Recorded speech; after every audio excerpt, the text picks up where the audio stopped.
Surely you can't be serious. I am serious. And don't call me Shirley. Good morning, Vietnam! You are great. I'm not bad. I'm just drawn that way. I have come here to chew bubblegum and kick ass. And I'm all out of bubblegum. Life moves pretty fast. You don't stop and look around once in a while, you could miss it. My calculations are correct. When this baby hits 88 miles per hour, you're gonna see some serious... You're listening to the 30-something movie podcast. Classic movies, 30 years in the making. Classic movies, Pat. 30 years in the making. Do you like classic movies? I do, and I don't know what we're starting with. What are we starting with? Colors. Okay, well, I can't wait to talk, because it's another... Do you like to color? I do like to color. Okay. Colors, it was interesting movies this time around. That's what I'm going to say. Great. I mean, I loved them. Yeah. I loved them. So we've got some new movie news stuff. Mm-hmm. So we're just going to jump right on into that. Actually, let me give my regular spiel here real quick, just as we get started. This is Dream. No. It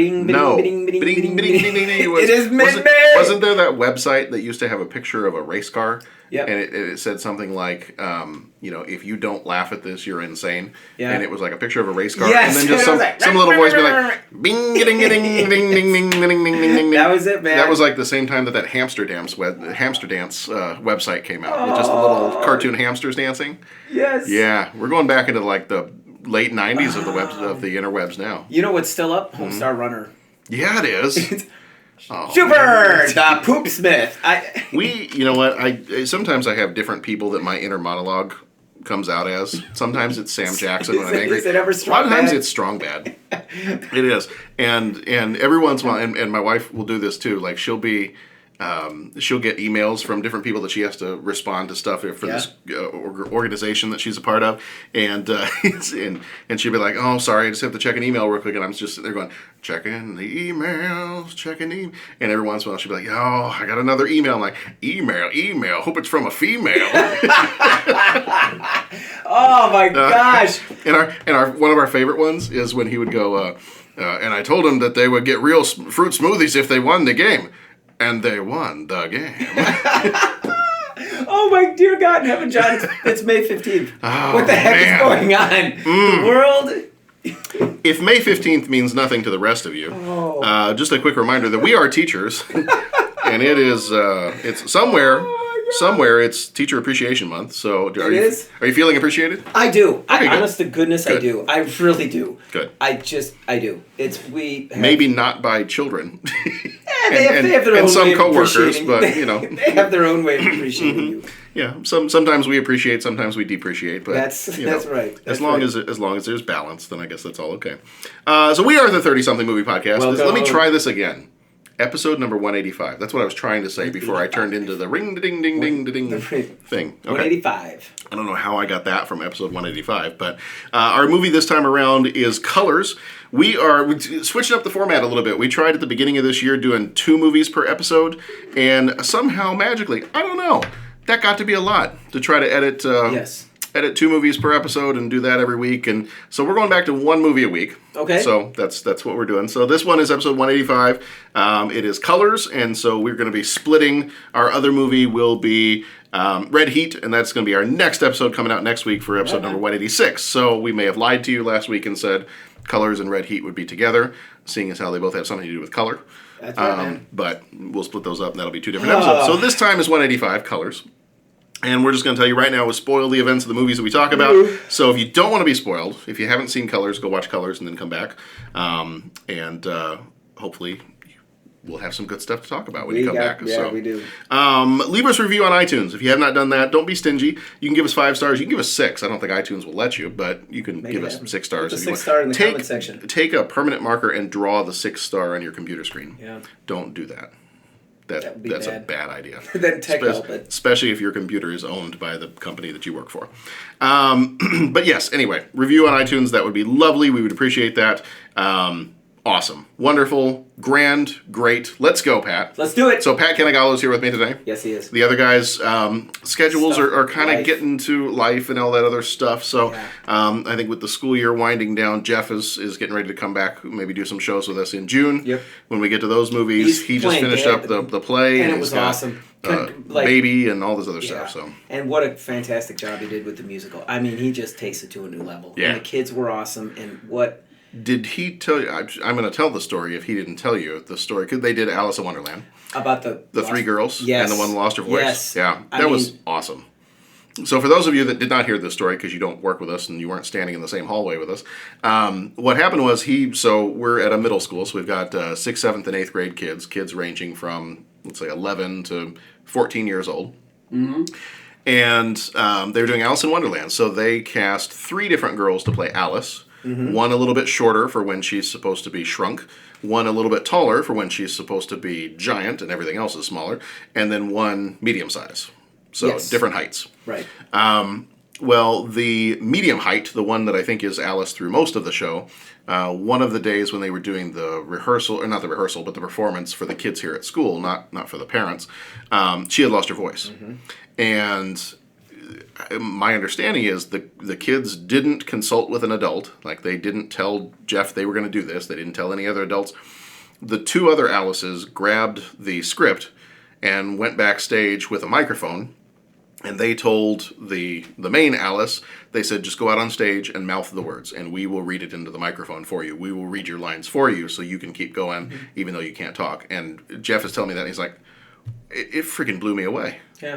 That, like, the kids would do that on their own. Yeah. That he said, the thing I always try to get across to the kids is take care of each other. Like, when you're up on that stage, take care of each other. And I'm like, well, clearly they learned it, because that's pretty awesome. Yeah. Talented group of kids, and I'll tell you, Jeff's awesome. He's a talented man, and he's what a wonderful teacher. I mean, and we laugh and joke. This is gonna be someone's gonna fall off their chair if they hear me talking like this. But you look at the Danielson framework, and when you talk about something that's exemplary, what's the top one? Exemplary? Distinguished teaching. Danielson framework is how at least we as teachers get evaluated for our jobs. It's like and it's like the distinguished. It's always like the kids are taking ownership. Yeah. Like, how do you teach the kids to take ownership? And Jeff achieved that. And I mean, like, even throughout the weekend, like, the way they, in a crutch, they really quick, or in a clutch, not in a crutch. In a clutch, the kids figured it out. But then it looked like, oop, this is long term. We're gonna have to change the show, and the kids figured it out. And so kudos to them, kudos to Jeff, because dear Lord, it was a fantastic show. I was out of town this weekend, so I couldn't see the evening shows. I wasn't able to go. Broke my heart, but I saw him on Thursday.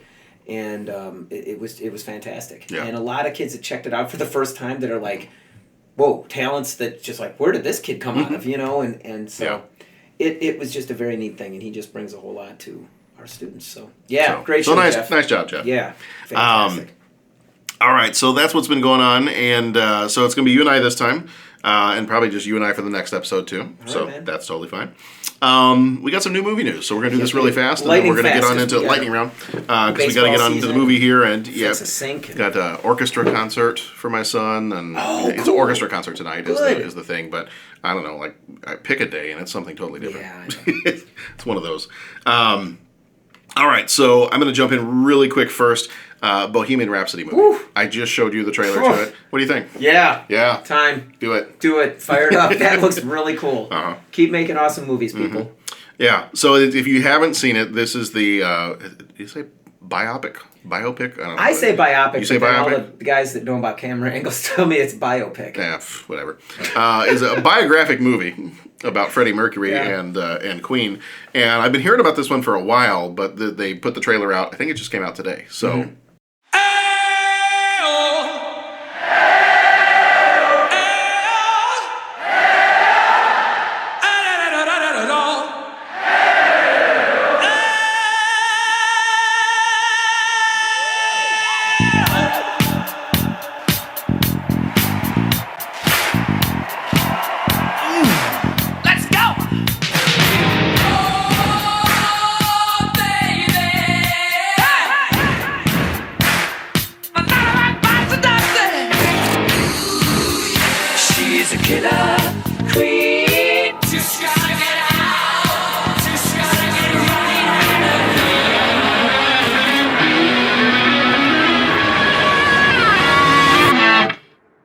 So now what? This is when the operatic section comes in. Oh, the operatic section, yeah. Mamma mia, mamma mia, mamma mia, let me go. Beelzebub has a devil put aside for me, for me, for me. It goes on forever, 6 bloody minutes. I pity your wife if you think 6 minutes is forever. We will rock you. Sing it now. We will rock you. It looks pretty good. Yeah. I think it looks pretty phenomenal. I don't know how far into his life they're going to go. I mean, it looks like he ages over the course of the trailer that they showed, but I would assume that since his life was cut short, that we'll go all the way to the end. Yeah, does Bohemian Rhapsody, does that song become like the thing that he's trying to compose and throughout, like he's fighting for that song and it's too long, whatever. So it looks like it should be really cool. Yeah, yeah. And I'll keep my comments brief, but I mean all the other like big name like biopics that I've seen, whether it's James Brown, not Sammy Davis Jr. Ray Charles? Ray Charles, yeah. Thank you. I was just going to start singing Georgia on my mind. Ray Charles, those have all been really, really fantastic. Yeah. So it would be cool to see Johnny this Cash. one. Johnny Cash, Walk the Line, was really good. Line, yeah. So yeah, good stuff. Yeah. The one I'm still waiting for is David Bowie. Yep. I mean, I'm going to be there for the Queen one, but if they do a David Bowie, and I just about guarantee they will at some point, but... okay, so that is Bohemian Rhapsody. Like I said, I'll put the audio for the trailer here in the show, so it might have played already. But we'll drop the link in there too. All right, I have one more thing, but before that, tell me a little bit about Cobra Kai. I want to, and then I got another thing I got to do a shout out with. Right. It's music related. Throw me a curveball here. Okay, yeah, do the music one. Yeah. Real quick. So I was out of town this weekend, coming back, tuned on Wisconsin Public Radio. Okay. There's a Saturday night show. Is it by something Overby? Anyways, I got to look up the name, but they do music of the world. It's called Higher Ground. And they do, this guy, he's an ethnomusicologist. He's super intelligent. He goes all over the world. He has this 4-hour show that he puts on live every Saturday night. Is it The Road to Higher Ground? Road to Higher with Ground. Jonathan Overby? Jonathan Overby. Okay. Guy's got a perfect voice for radio, too. It is some of the most eclectic collection of awesome that you can possibly find. Okay. I mean, I stumbled onto it, and I remember it from listening to it back like when I was going to college and everything. Yeah. So you can find it on the WPR website. Cool. Due to copyright, they can't put the show, they can't simulcast the show through the website and the radio. So the new show is always posted the Monday after. And then they can only have 2 shows up at a time on the web. But listen to it, it's just 4 hours of continually awesome music. And some of it's like, okay, that sounds like it's from a different country. I'm not ready for that. Yeah. Then you're going all over the place. Like in the space of an hour, I heard an Irish ballad. I heard anti-apartheid Afro-pop that from Africa. And then in the same time, I heard like contemporary Polish like dance music that was using like traditional dance rhythms with electronic sounds. Then I heard Oscar Peterson jazz music from the 60s. Oh, nice. And then we were like to a wind symphony concert that was just recorded last year. And it's awesome music. So check out The Road to Higher Ground. It's if you just want to listen to music that's outside the box. And the cool thing is if you listen to it on the website, it'll put up what you're listening to. So you can go get the album or all that kind of stuff too. So I wanted to throw that out there. Not movie stuff, but it's radio and it's music. Yeah. So that was the thing. We actually went to we go to like a little concert series. They have maybe like one every couple months or so, and they were it was a trio. Okay. So it was a piano, violin, and cello. Okay, cool. And they played a composer that I don't know that I ever heard before, Piazzolla, Argentinian. You were listening to some tango. Pretty cool stuff. Yeah. Yeah, they played some Haydn at first. Okay. And then I forget the middle. I forget the middle one. There were a couple of other composers that they played in the middle there. Yeah. And of course, I asked my kids at the end of it. I'm like, which ones did you like best? They're like, I think I like the first one and the last one. Yeah. And I was like, you know what? I think so too because For me, and I know you're a band teacher, and you understand the music way more than I do, but I know that sometimes I like classical music, but sometimes when I listen to classical music, unless I really know the composer well, like Mozart, like I can listen to something, I'm like, yep, nope, I know that's Mozart. Yeah. Some of it blends together for me. Mm-hmm. Like a lot of it sounds the same. I got stories for you, but now is not the time for that. But we were listening to this, and the Haydn piece at the beginning, I was like, that's actually really cool. Yeah. Like I can tell there's a sense of humor in this music. There are times where like the music pauses when you don't expect it to, and then it like shifts to a different key or whatever, and then like that's actually kind of funny. Like it's very clever. And then we get to the one at the end, and is it Piazzolla? Am I saying that right? Yeah. Yeah. Astor Piazzolla. Yeah. Okay. And I'm listening to that one. I'm like, okay, this is pretty fun. Like I like this. There's some personality, and not to say that the other composers don't have personality. Yeah. Maybe you could say that, but I'm not an expert on classical music, so I don't want to say that. But I was like, this is actually pretty cool. Yeah. Like I like this guy's style, and I like I can hear the sense of humor, and I can hear the personality that comes across in this. Well, a lot of it is rooted in like the tango. Yeah. The tango is awesome. Mm-hmm. Tango, I love music. The tango music. I mean, it is, and it's all very sensual. Mm-hmm. It's all very emotional. It's rhythmic because you have to dance to it. And I only do a little bit of dancing. Tammy and I took some, and I'll tell you, the tango is the absolute greatest thing in the world to dance to. I mean, it is awesome. And so I totally get what you're saying, and I love that music. Yeah. So, and don't worry about the slight, with classical music, and it's. I'm not saying they're boring. No, and it's not. But the thing is, and we're trying to keep it light. But there is a piece where the classical music time period of classical music, a large percentage of it is written very much in the same vein, to where it kind of it has that same kind of thing to it, that same overall sound. Yeah. I got me into some trouble with some drop the needle music history tests. Drop the needle, where they put music on, you have to tell what you're listening to. Okay. This is record players, people, and it's called drop the needle because they just drop it in the middle. You got to figure out what's going on. You got to figure out who it is and what. Okay. I got into some trouble. Long story that I won't tell now. But sounds like the Shakespeare tests I had to take in the English department. Yeah, they give you 3 lines. Like, here's 3 lines. Who said it? Who are they talking to? That's what play? Exactly what. Yeah. Talk about equity and stuff. Yeah. But the revolution against that was Beethoven was the guy that kind of changed it, and the time period that came right after was to try and make the music as individualized as possible, and more kind of like, they called it the romantic time personalized period. Would you say? Maybe you might be able to say that, but they would try and tell a story or actually paint individual pictures with the music. Yeah. And many of those things, those devices that were developed in that later time period, are now used in movies today. Right. And so, when that gets into our movie discussion. But yeah, so don't, I know that, I know how much you love music. Oh, my gosh, Amadeus was one of your favorite movies. But yeah, that is a thing with a lot of classical music. Yeah. If you listen to it back to back, a lot of it can have it's a lot sound of the same very sound. similar. And yeah. Like a lot of pop music today. Yeah. Not a huge fan, but that's another discussion. And other reasons for that. Okay, but lightning round. Cobra Kai. Dude, Cobra Kai. Because I have not had a chance to see it yet. But buckets. I heard it got renewed for a 2nd season. Oh, dear Lord, because I got to buy YouTube Red now. Or I've got to, I got to wait till the 2nd season comes out and do the trial thing. Like, maybe I'll wait a year and get it from the library. Yeah. Like, I can't afford another channel. Okay. I can't. Right.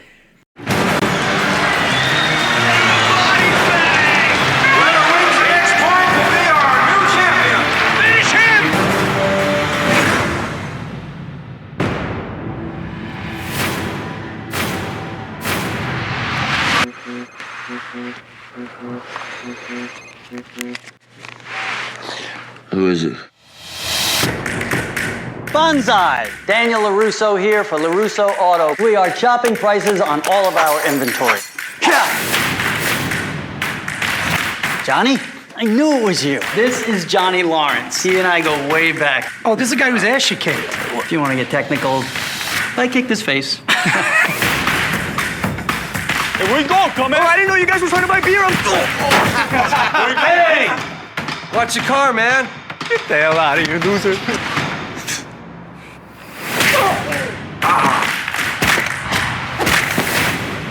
Was that like Taekwondo or something? It's karate. Do you think you could teach me? I'm driving home from work yesterday, and in this strip mall, I see After 30 years, I thought that guy might have changed, but he's still the same prick. I heard you beat up a bunch of teenagers. I didn't beat up any teenagers. I kicked the crap out of a bunch of assholes who deserved it. Thinks he could bring Cobra Kai back to the valley? Yeah. Not on my watch. You want those kids at school to keep dumping things on your head? You want all the girls to think you're a wangless dork? You're gonna be my karate teacher? No. I'm gonna be your sensei.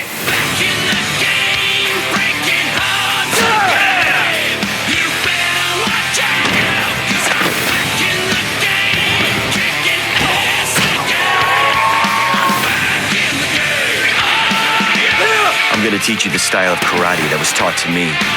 A method of fighting your pansy ass generation desperately needs. Okay, let's see what you got. She's a girl. And? I'm sorry. Are you okay?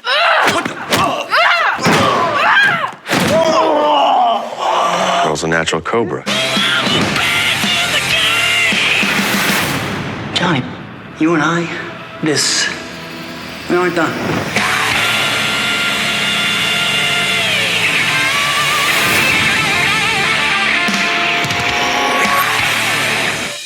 I happened to... So tell me a little bit about it, because I haven't... I didn't know it was going to be on YouTube. Okay. Because I knew it was coming out. I knew it was on YouTube. I knew it was coming out, but I didn't get a chance to watch it. So here's me going, YouTube. Oh, is that what you... Oh, there's YouTube channel? Is that a thing now? Oh, I guess that's a thing.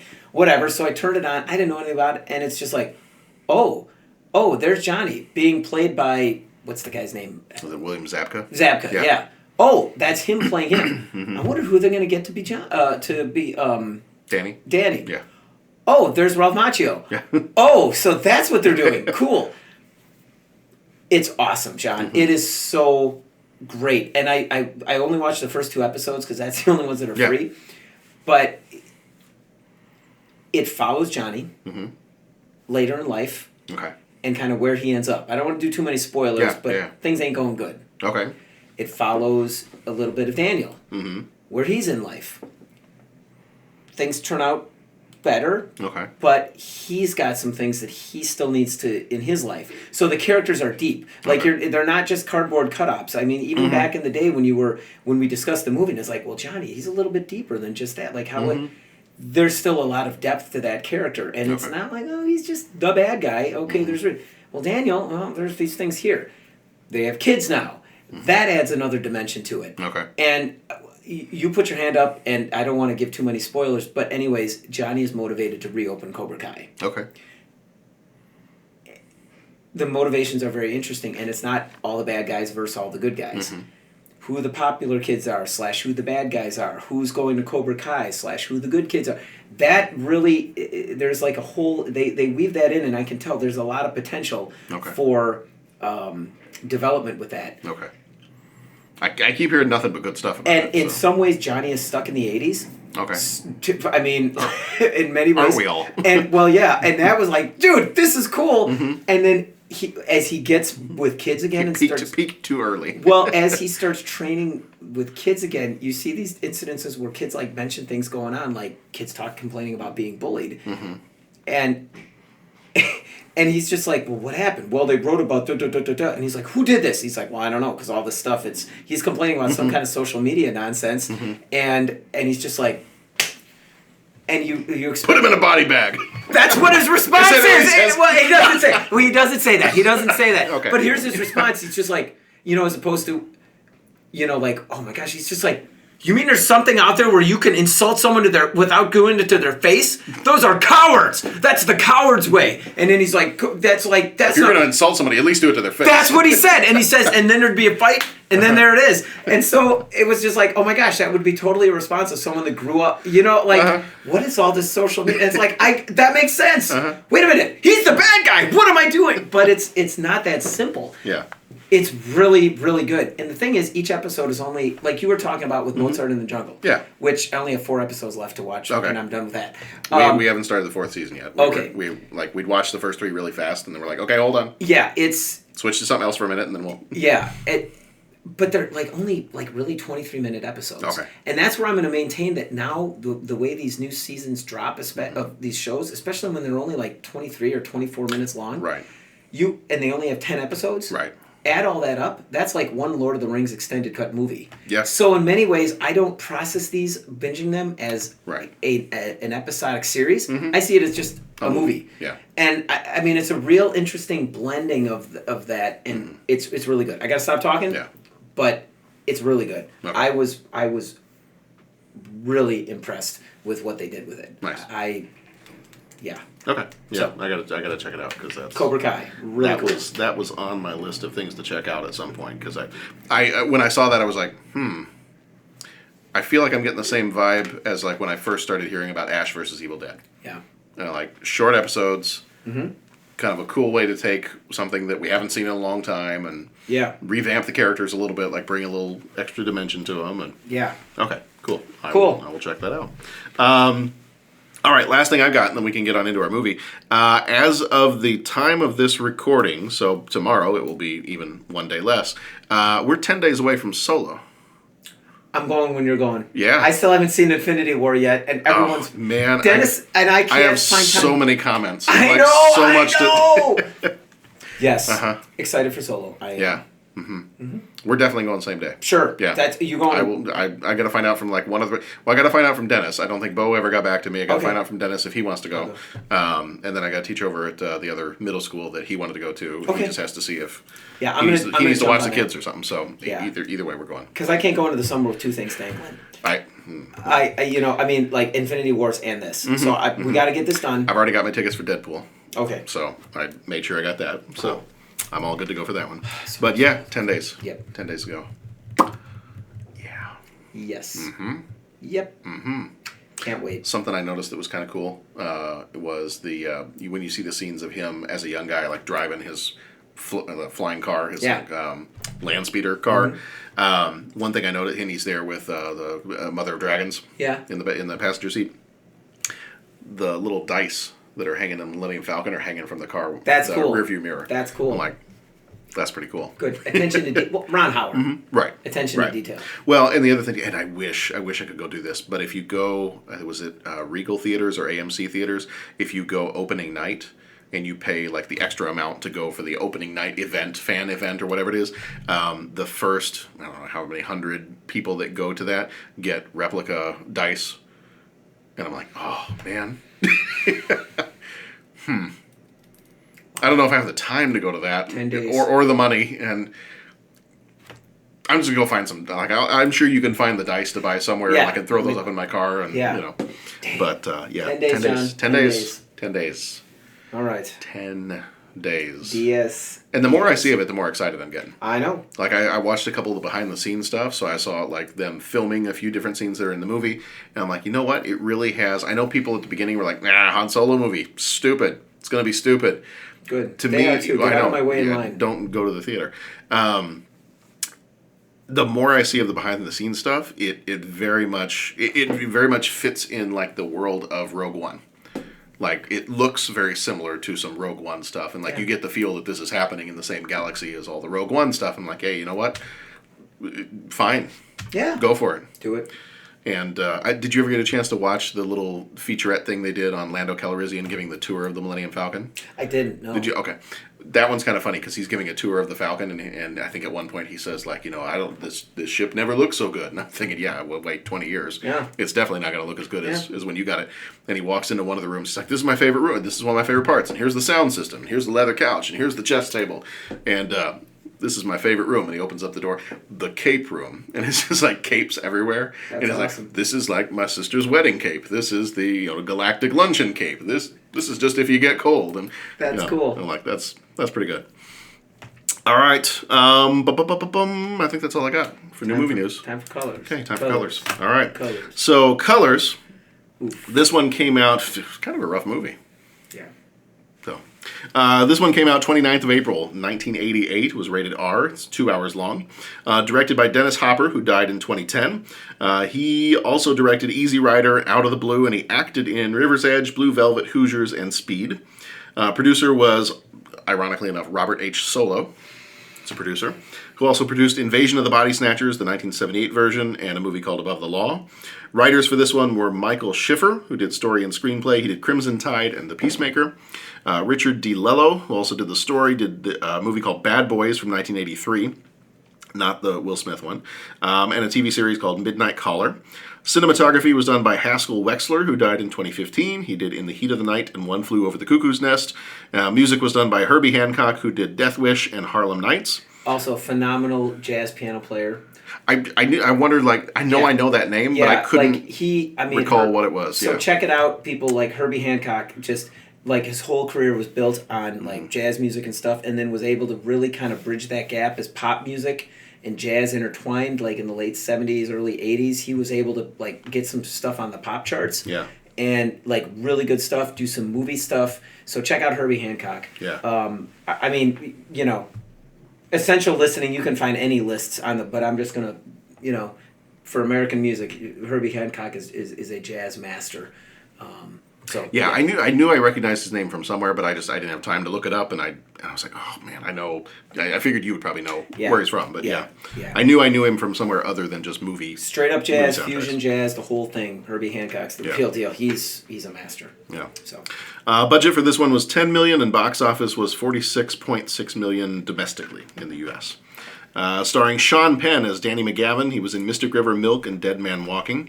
Robert Duvall as Bob Hodges. He was in The Godfather, Apocalypse Now, and The Apostle. Maria Conchita Alonso was Luisa Gomez. She was in The Running Man and Predator 2. Randy Brooks played Ron Delaney. He was in Reservoir Dogs and The West Wing. Grant Bush played Larry Sylvester. He was in Die Hard and License to Kill. Don Cheadle played Rocket. He was in Hotel Rwanda, the Avengers and Iron Man movies, and the Ocean's 11 movies. Gerardo Mejia played Bird. He was in Predator 2 and Can't Buy Me Love. Glenn Plummer played High Top. He was in Menace to Society and Showgirls. Rudy Ramos played Melendez. He was in Beverly Hills Cop 2 and The Enforcer. Cy Richardson played Bailey. He was in Repo Man and Tapeheads. Trinidad Silva, who died in 1998, played Frog. He was in The Jerk and UHF. Charles Walker played Reed. He was in Almost Famous and Splash. And Damon Wayans played T-Bone. He was in Living Color and Earth Girls Are Easy. Critics for this one, Rotten Tomatoes gives this an 81%. Roger Ebert of the Sun-Times gave it 3 stars and said, there are many good moments in Colors, but the one I'll remember the longest is in the scene where a group of Los Angeles gang members are trying to explain why the gang is so important to them. Talking to a couple of cops, they described the feeling of belonging, of feeling for the first time in their lives that they were part of a family that cared for them and was ready to die for them. And again, he gave it 3 stars. The audience, Rotten Tomatoes gives us a 72%, so a little bit lower than the critics. And Cinema Scores, people leaving the theater, they were polled, gave it a B- from an A+ to an F scale. Awards for this one, only one award, the BMI Film Music Award for Herbie Hancock. And so before I get into any kind of like a summary for this, let's go ahead and we'll listen to the audio for the trailer real quick, and we'll be right back in just a second.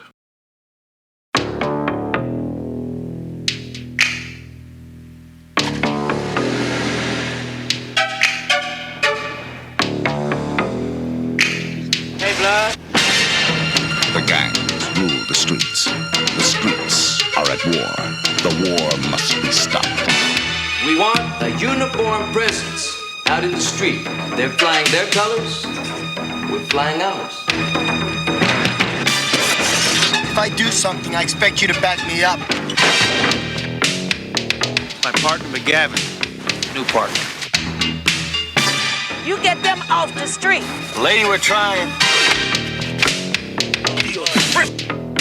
Our community have kids out there who are dying over colors. I mean, actually dying over red or blue. How old are you? 18. How old are you? 14.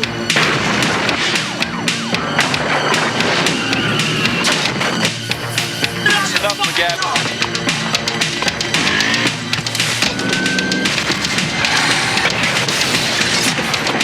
You ever go out with a cop? I don't like cops, see? No. But you're just like them, Pac-Man. Nothing but a gangster.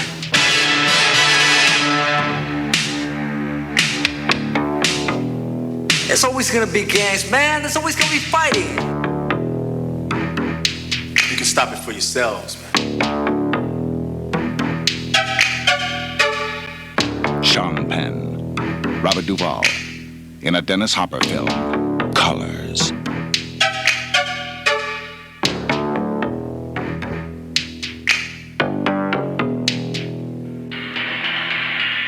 So, real quick, just kind of a very, very general summary before we talk about any like specific scenes. I hesitate to call it a buddy cop movie because when I think of the words buddy cop, I think it's almost supposed to be like an action comedy, fantasy action. Right, yeah. right. So I don't want to call this a buddy cop movie, but it's definitely a cop drama in which you have a younger cop and an older cop, both part of this. I think it was called Crash, the kind of the gang unit within the Los Angeles Police Department. And so you've got this older cop who's probably, what did he say, it was like 1 or 2 years. It was like 1 year away from retirement. Paired up with this younger cop, kind of this, loudmouth, hot-headed kid that's just starting out. And so they are paired up, and the idea being that this is a specific division within the police department that is, really just focuses completely on gangs and gang crime and investigating all that, patrolling the streets, not necessarily going undercover, but, on stakeouts when they need to and all that stuff. So just initial reactions to this is, had you seen this movie before? And have you seen this movie before, I guess would be question number one. And then what's just kind of like your initial gut check reaction to having watched the movie? I've seen it before. Okay. I had not. This was my first time. So. I saw it before and it happened on it. I was like, oh, this is interesting. Oh, wow. And I saw it maybe about 5-10 years ago. Okay. My gut check reaction was just, it's a pretty heavy movie. Mm-hmm. And, obviously it's depicting things that this was from 30 years ago. But, immediately my mind goes to, have things really changed that much? Mm-hmm. And, the things that have changed is that we know that gangs are not just in the bad parts of town and not just in the inner city, and not, we use all those terms to just say, okay, that's an urban problem. We don't have that out here in the suburbs, just like we don't have drug problems out here in the suburbs. Sure, those things that we were told, growing up. Obviously, we didn't grow up in something, like a setup like this, but it's just very sad, and my reaction is, it gets into societal problems. The police are there, outnumbered. In some cases, I think, outgunned. Mm-hmm. Okay, and what are they going to do? And you see the whole, the young guy that just wants to bust everybody and bust heads and take them out and take them down and all this kind of thing. And it's just like, that's not going to change anything for exactly what those gang members were saying. This provides a home. This provides them some sort of a societal structure and all this.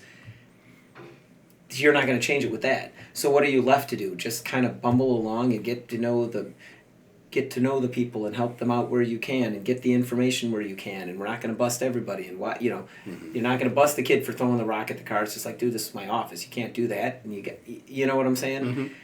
And so you see that with the older police officer, and I can't pretend to be an expert on this.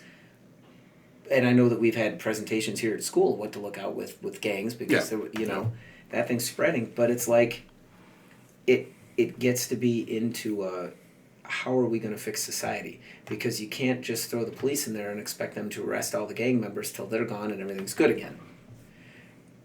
You can't just say, well, it's a problem that's just in one part of the country or one part of the cities and all that, and just ignore it because it's going to grow, it's going to spread, and it leads into the problem with drugs and the problem, and that problem goes like that. So then you're left with the very difficult question is, how do you fix society?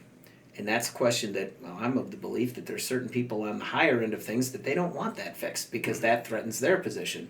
So that's the really ugly side of it, is that what this movie depicts is we gotta start taking care of the people that are in crime-ridden neighborhoods, and we've got to take care of the people that they grow up. Mom and dad may be involved in gangs, maybe mom and dad involved in drugs. Maybe they don't know their parents. Well, what are we going to do to help those folks out? Because, you can't just say personal accountability, son, and expect them to figure that out.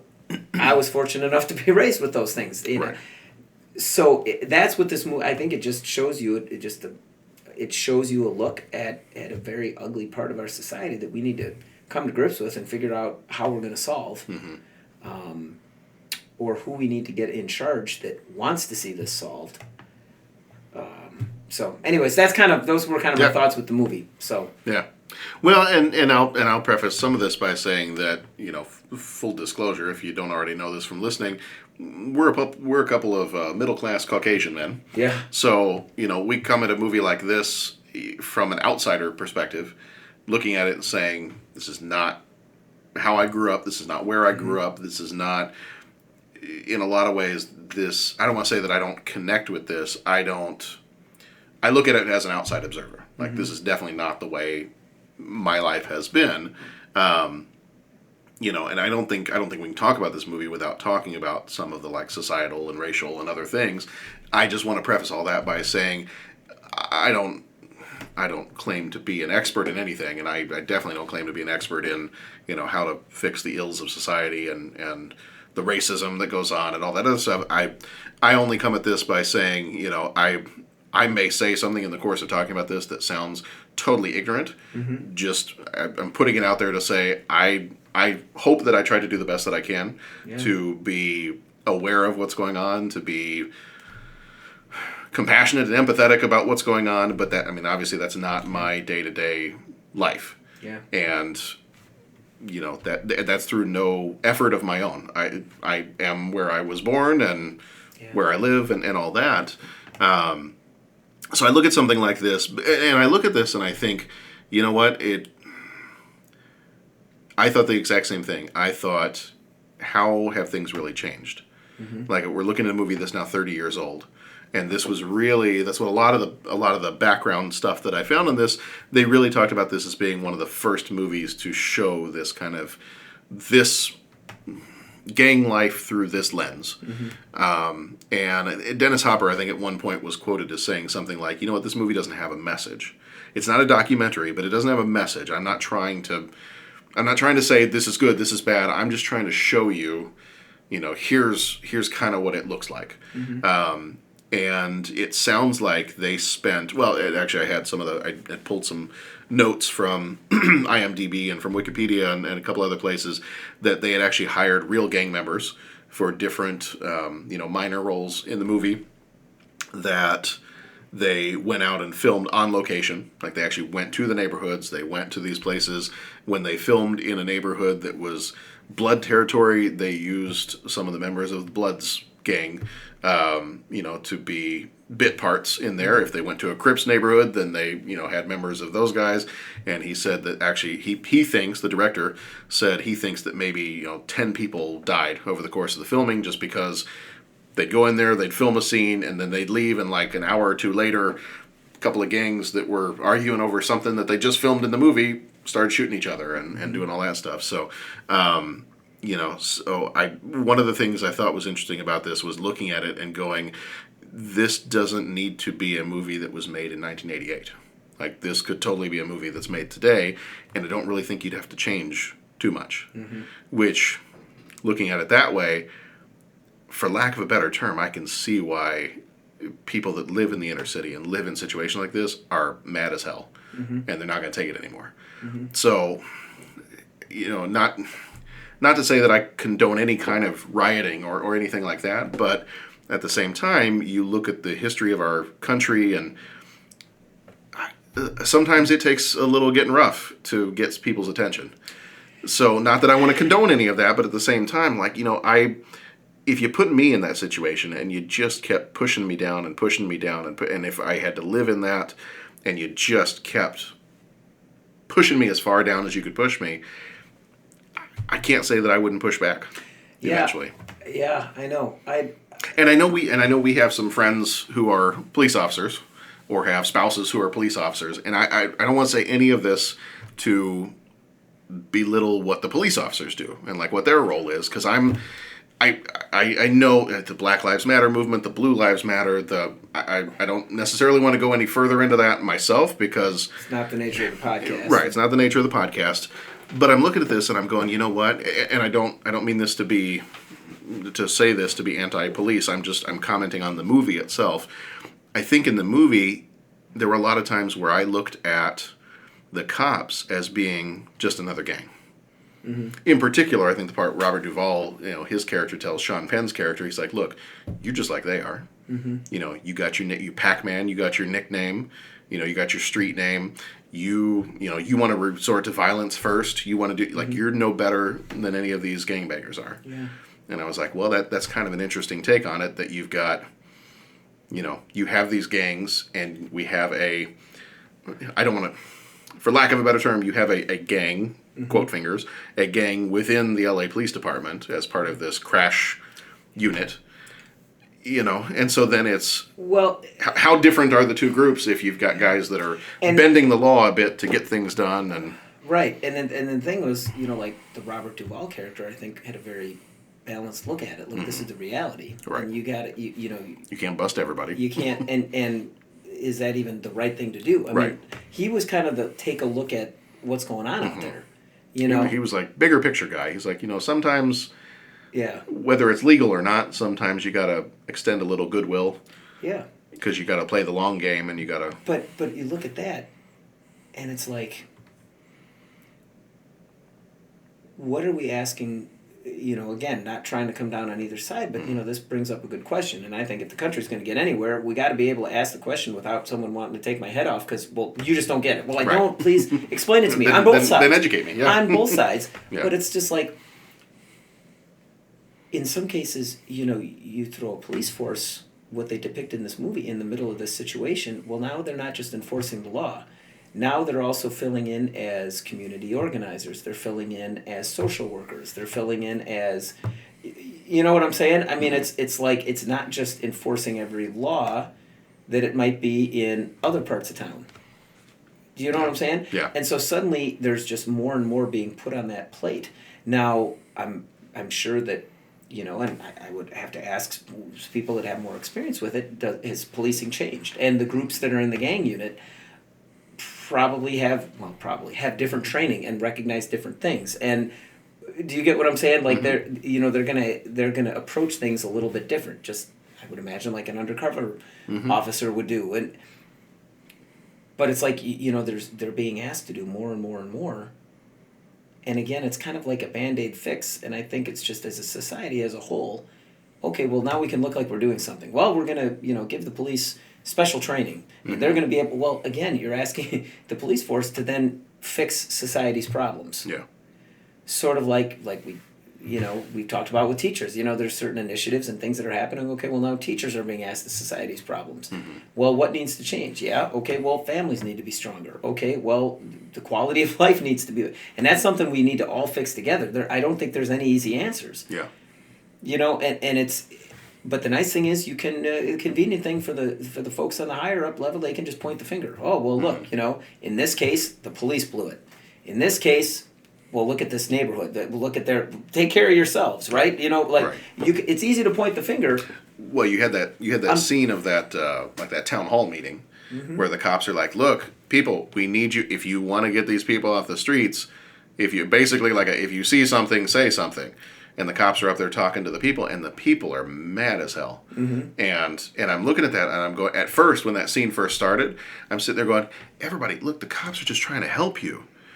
But then as the scene goes on and the people are standing up and they're yelling back at the cops, I'm sitting there going, dude's got a point. Yeah. I mean, yeah.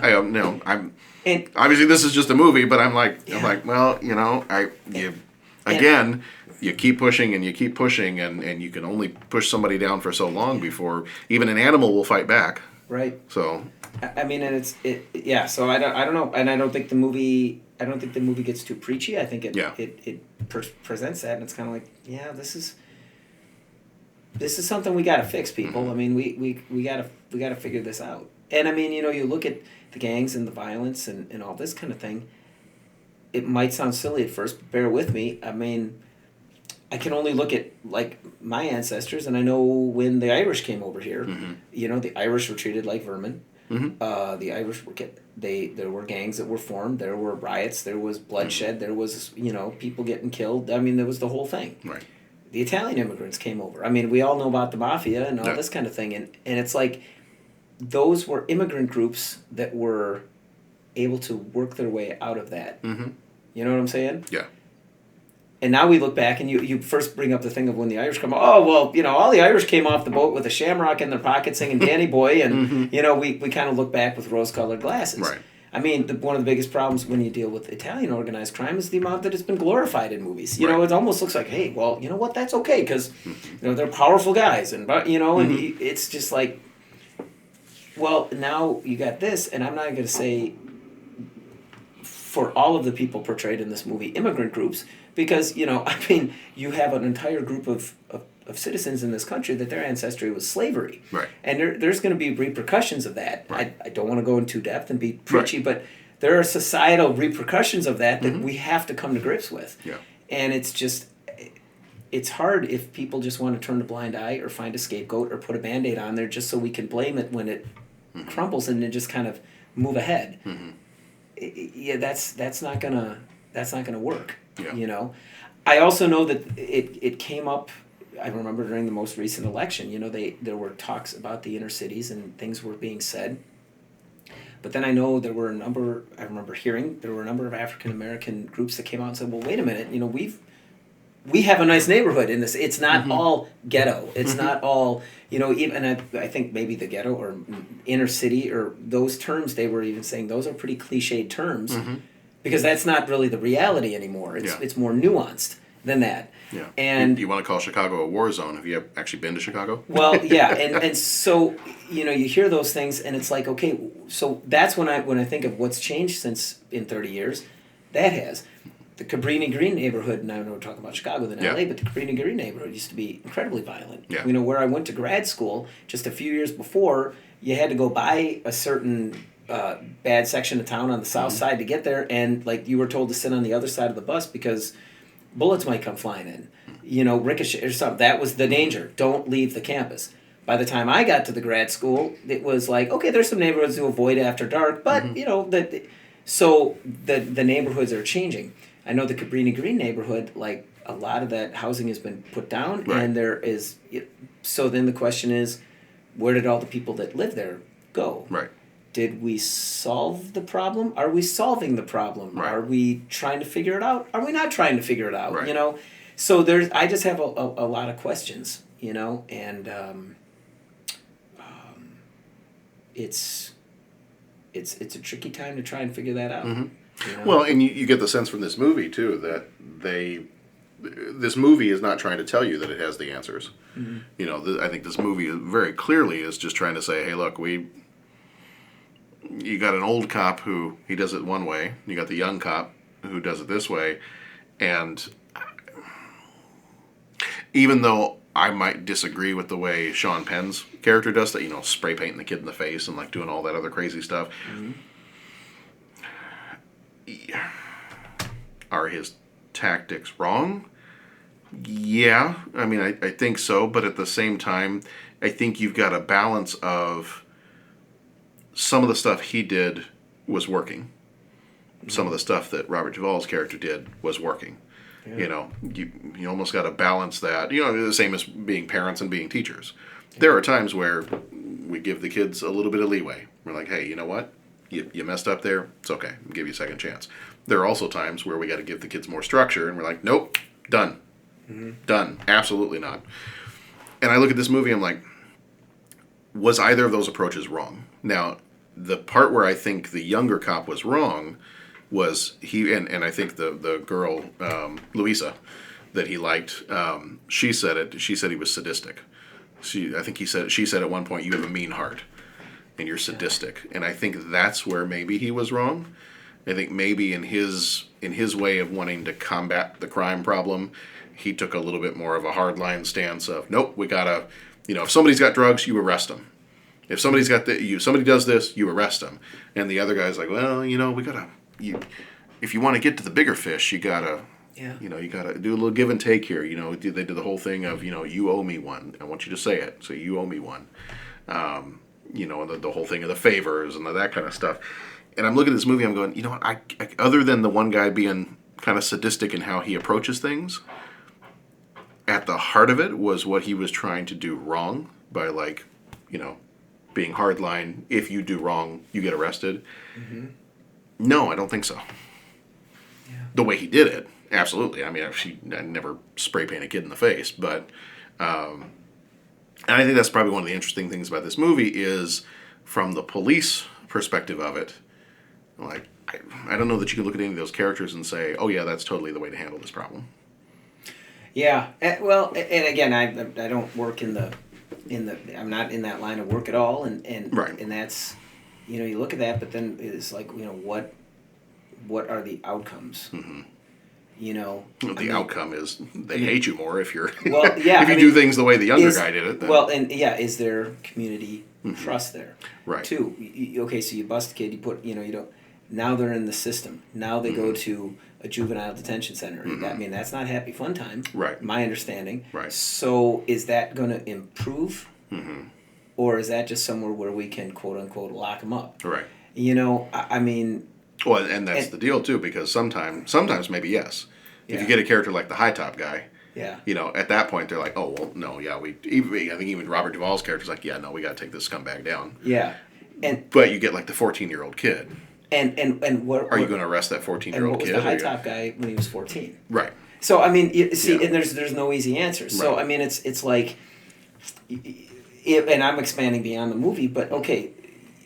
So yeah, okay, let's arrest him, put him at end of cut and dry, black and white. That's the issue. That's the result. But then at some point, someone has to ask the question and say, well, what's the end game? Like, where are we going to get? Because there's always going to be more kids like that. The problem is that's all falling on the police. Because then we get to wash our hands of it and then take our sides and say, well, the police are at fault, or the community's at fault, and we just get to sit back in our safe homes and everything and just say, well, everything's, I don't have to worry about it. That's their screw up. It's 30 miles away. That's not solving the problem. Right. That's like, do you know what I'm saying? That's just kind of burying your head in the sand. Right. And that's my problem with that. I mean, the bigger discussion. I mean, look what else was going on in the 80s. You're talking about mandatory minimums, and you're doing the whole thing.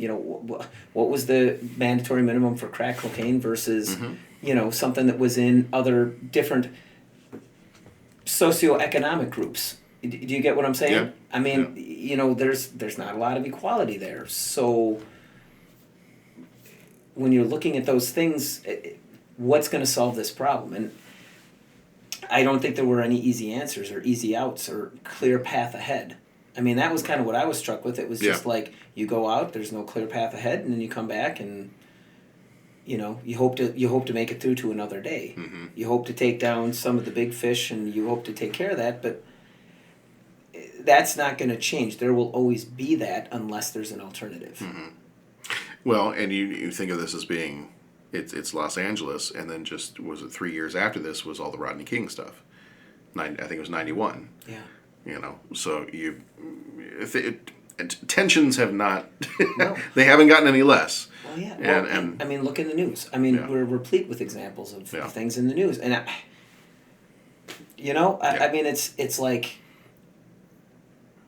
and there's no easy answers. Yeah. And I just don't have faith that the people that all the people that should be leading us forward and saying, hey guys, this is tough. There are no easy answers, but we need to go together. Let's calm this down. Let's calm it. Are we calming it down where we can, or are we fanning the flames to score points? Right.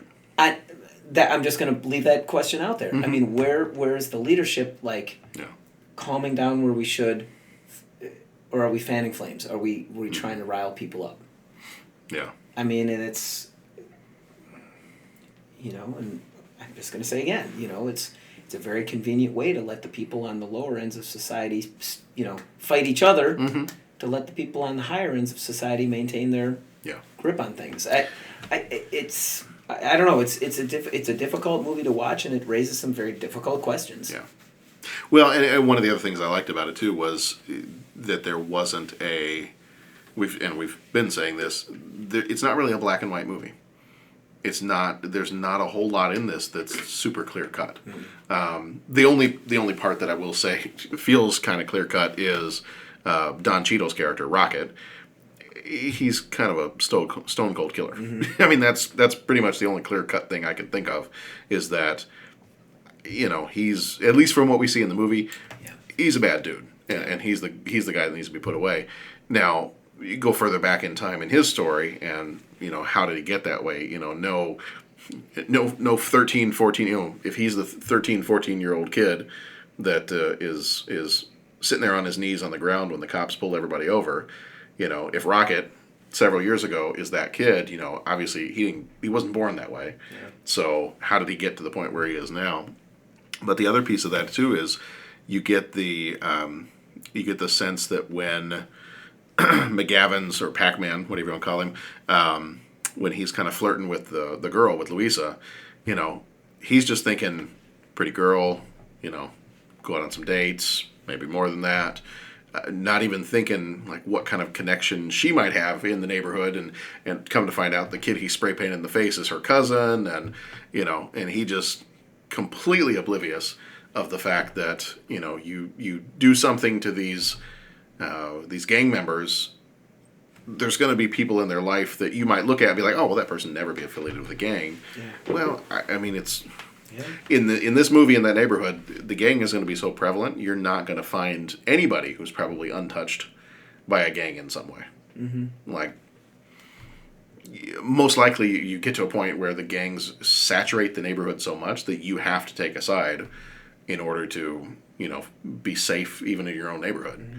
Like, just by virtue of where you live, even if you don't want to have anything to do with the gangs, I don't know if you can just keep your head down and pretend it's not there, and mm-hmm. kind of feel like at some point you get backed into a corner, and you've got to. Well, I can't imagine. Yeah. I mean, I. When you got the lady like sweeping as they're driving by, she's sweeping. She's like, "You got to get these guys out of the neighborhood," and they're standing off the side of her shop, and Robert Duvall's just like, "We're trying," and she laughs and says something like, "Try harder," or "You guys." Yeah. You don't have enough cops, or something like that. Well, yeah, when you look at the numbers, and I mean, right. It's like, what's on the, what's the alternative? Right. I mean, is school, education, mm-hmm. college, job, is that an alternative? Right. Is a good paying job mm-hmm. an alternative? Because if it's not, right. What's your alternative? Is it family? Because you have the one guy that goes into the whole thing on, I'm not leaving. When he tries to get him to say, hey, you can leave this life. This is my family. This is where I belong. These are the people who care for me, and so. Yeah, if that's what you see as family, how are you gonna? I mean, that's like taking a kid and trying to convince them, hey, your mom and dad are evil. You need to come with me. Yeah. Well, no kid is gonna think. No matter how their mom and dad might treat them, I have a hard time believing that a kid, even one who may have been mistreated by their parents, would say, "Oh yeah, please take me away from my mom and dad." Yeah. Maybe an older kid, but I have a hard time believing that any child would say, "Yeah, no, please take me away from my family." Right. It's what they know. And it's again, what they connect with. It's a societal right. problem yeah. that we're trimming the leaves on mm-hmm. the tree. We're not at the root of the problem. Right. I mean, I just really, and again, my opinion, and I please if I'm wrong or off base, but yeah, I mean, and in real life, there's going to be police officers that screw up. There's going to be police officers that are bad officers. There's mm-hmm. going to be that.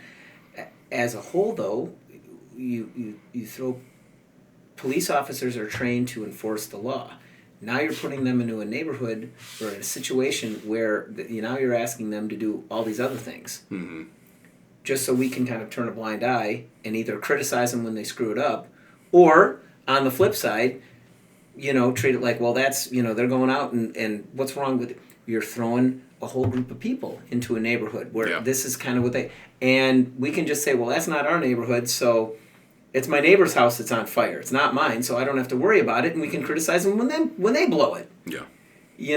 It's... And that's real easy just to kind of wash your hands of it and say, that's not my concern. Yeah. Well, okay. Good luck, turning a blind eye and seeing how that works. Or maybe we all have to come together, and I don't pretend to have the answers, but I just don't think turning the blind eye for any of it is gonna help. Yeah. So we get to the end of the movie. And at the end of the movie, I think they've got kind of the showdown with the cops move in on the 21st Street gang, and they go to arrest, I think Frog, his character Frog was his name.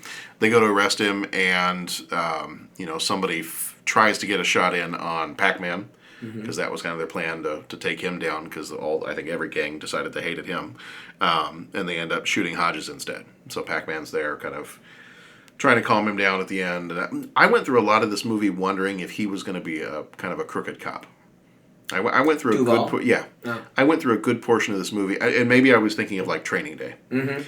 So I'm watching a good portion of this movie. I'm like, all right, so he seems to be kind of compassionate. He seems to be the guy playing the long game with a lot of these gang members, letting some of them go. Doing a "you owe me one" kind of thing with a lot of them. I wonder if is he getting like kickbacks from the gang members? So I spent a good portion of the movie wondering, like, is he going to turn out to be a crooked cop? Right. and didn't, and I kind of was glad he didn't. I was like, that allows me to still like his character. Like, I like his character. I like his approach to things. But then obviously he's the one that gets shot at the end of the movie and doesn't make it. So then you kind of cut to the final scene of the movie where you've got, and it doesn't tell us how much longer later this is, but you've got McGavin now has a rookie partner who is African-American cop who grew up in the neighborhood, probably knows some of these people, and he's the same kind of hothead that McGavin was at the beginning of the movie. He'll jump out of the car before they've even stopped it, and he's chasing after the guys trying to jump the fence, and now McGavin is the one that's parks the car, gets out slowly, and I like how he tried to tell the story about the bull. Yeah. And totally failed. He did. Well, he messed it up, but did he messed it up, but he got it in the end. Yeah, he's like, because he was trying to figure out that role, because he didn't suddenly have 20 years of experience. Right. But yeah, I thought that was an interesting something on my face here. They had I thought that was an interesting ending. Yeah. Yeah. So. All right. So. A tough movie, but I think brings up a lot of good questions. Questions that obviously we, as a world and society and all that, we have a lot of work to do to. Yeah. We don't, and you and I don't have the answers, but no. But I think a movie like this is one of those that, is a good one to watch. To be thinking about these kind of things, to get a perspective on some of these things. If it's not, I feel like if this is not the way you grew up, if this is not the place you grew up in, at least a movie like this gives you a glimpse. Yeah. I think the movie did a good enough job of not really trying to take sides. I don't feel like it tried to take the side of the police or the side of the gangs. I think they did a decent job of trying to show just, it's not a documentary, but just trying to set up the camera and say, here it is. Like, here's these gangs, and here's why they do what they do, whether you agree with it or not. Here's why they do what they do, and here's the cops, and here's why they do what they do, whether you agree with it or not. And, you have a couple people on each side that you look at and you go, yikes, that's not, the way McGavin, the way Pac-Man handles stuff, that's not the way I would handle it. That's definitely not the right way to do it. And you look at somebody like Don Cheadle's Rocket on the other side, it's like, wow, that guy's a killer. I mean, he just needs to be put away. Yeah. But how did he get there? And you've got plenty of other gang members that are not as, extreme as he is. In his willingness to, shoot up a church or shoot up, shoot somebody in their front yard. And so I always say these movies, I think, are a good jumping off point. Go read on the topic, talk to people about, and just let this be an incentive to go educate yourself. Yeah. So. Yeah. All right, well, I think that's going to do it for Colors. So if you would like to get a hold of us, if you have anything, if you want to tell us a little bit more, if you've watched the movie Colors and you want to share some of your feedback on it, feel free to do that. If you go to 30podcast.com, that's our website, and you can find all the different ways to get in touch with us, whether it's through Twitter, email, Facebook, Instagram, all those different places. We've also got a voicemail line you can call in. Leave us some feedback on it. But we'd love to hear from you. So if you want to head on over to our website, you can do that. Any of the places you listen to podcasts, Stitcher, Satchel, Google Play, iTunes, you want to just listen directly from our website, from the Podbean website is where our podcast is hosted. Any of those, you can go get our latest episode and all of our other 184 episodes we've done up to this point. Our next episode next week is going to be Red Heat, and then we're going to follow that up with Maniac Cop and Alien Nation later on in the month, and then I think we're going to try to fit in, I probably will be the only one that goes to see Deadpool 2, so I might do a little mini episode on Deadpool 2, and then we'll finish off the month then with Solo, a Star Wars story. Hopefully we'll be able to get that one in maybe towards the end of the month there. I'm thinking maybe we go see the movie, and if we've got time, we just do a show right afterwards. Yeah, see what we got time for. Yeah. So anyway, that's it for Colors, and thank you, Pat. Thank you, John. Yeah. So we will see you all back here next time. Be excellent to each other, and go watch some good movies. It just don't matter. Something died for your life when my shotgun scatters. The gangs of LA will never die. Just multiply colors. Colors. Colors. Colors.